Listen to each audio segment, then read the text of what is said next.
Entre 88 et 96, il y a eu une période extrêmement noire où les malades étaient diagnostiqués, ça on savait diagnostiquer, mais les malades mouraient parce qu'on n'avait aucun médicament. Et alors même qu'on avait la cible, mais elle n'est pas arrivée tout de suite. Et puis, somme toute, je dirais d'une dizaine d'années pour trouver des médicaments contre un nouveau virus, c'était à l'époque déjà très remarquable. Ça le reste encore maintenant. Et en fait, ce qui a changé la donne, c'est qu'on s'est aperçu que pour être actif, il ne fallait pas un seul médicament, mais qu'il en fallait un, plus un, plus un.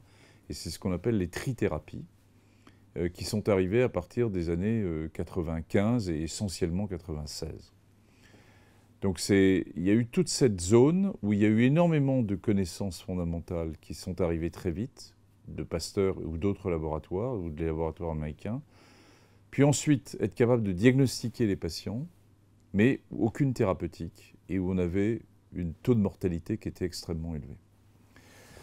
Et c'est à partir de 96 donc qu'on a la combinaison de différentes classes de molécules dirigées contre des cibles différentes qui sont des enzymes du virus nécessaires pour sa multiplication. Et quand on bloque ces enzymes, on bloque la multiplication. C'est ce qu'on appelle les trithérapies.